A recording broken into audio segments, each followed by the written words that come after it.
ATN নিউজের প্রয়াত কর্মী সোয়েব হোসেনের মৃত্যু বীমা দাবির ৩ লাখ টাকার চেক হস্তান্তর করেছে সন্ধানী লাইফ ইন্স্যুরেন্স কোম্পানি লিমিটেড। চেকটি গ্রহণ করেন এটিএন নিউজের নির্বাহী পরিচালক মোহাম্মদ মোশাররফ হোসেন ও সোয়েবের স্বজনরা।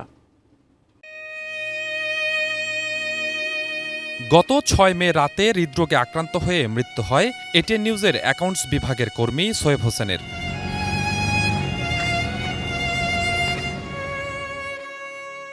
রোববার দুপুরে সন্ধানী লাইফ ইন্স্যুরেন্স কোম্পানি লিমিটেডের চেয়ারম্যান মুজিবুল ইসলাম নিজেদের কার্যালয়ে তার মৃত্যু দাবি বিমার এককালীন ৩ লাখ টাকার চেক হস্তান্তর করেন।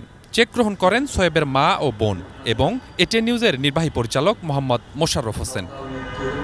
এ সময় উপস্থিত সবাই প্রয়াত সোয়েবের রুহের মাগফিরাত কামনা করেন।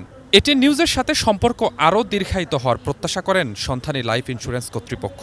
এই মৃত্যুর মাধ্যমে যে ক্ষতিটা হলো পরিবারের, যে চলে গেল আমাদের, তার ক্ষতি পূরণ হওয়ার নয়, তাই আমি আবারও তার আত্মার শান্তি কামনা করছি। প্রায় ১৫ বছর এটিএন বাংলা এবং এটিএন নিউজের সঙ্গে আমাদের গ্রুপ ও স্বাস্থ্য বিমা দুইটি চুক্তি সম্পাদিত হয়।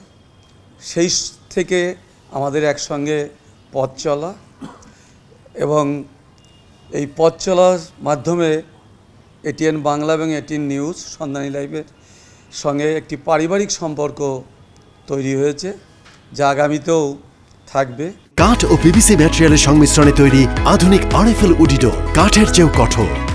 স্বল্পতম সময়ের মধ্যে বিমার টাকা পরিশোধ করায় এটিএন নিউজ সন্ধানী লাইফ ইন্স্যুরেন্স কোম্পানির প্রতি কৃতজ্ঞতা জানিয়েছেন। মৃত্যুর আগের দিন সুন্দর মতো অফিস করে গেছে, সবার সাথে কথা বলে গেছে।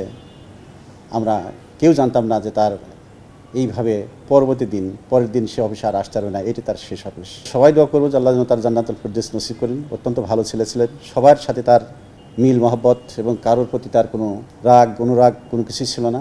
খুব দ্রুততম টাইমের মধ্যে তারা দাবি পরিশোধ করেছেন এবং আমাদের কোনো সহকর্মী তারা হসপিটালাইজড যদি হয়ে থাকে এবং সেইখান থেকে হসপিটালের যাবতীয় খরচ এবং যেটা সন্ধানী লাইফ ইন্স্যুরেন্স তাদের দ্রুততম সময়ের মধ্যে দিয়ে থাকে, এই জন্য সন্ধানী লাইফ ইন্স্যুরেন্সের কর্তৃপক্ষকে আমি ধন্যবাদ জ্ঞাপন করছি।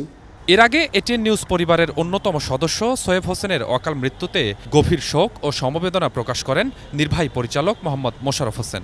এ সময় তিনি এবং head of finance Khandakar Hossain Ali সোয়েবের স্বজনদের হাতে এককালীন 2,38,000 টাকার অনুদান তুলে দেন। Swapan Ahmed, ATN news, Dhaka.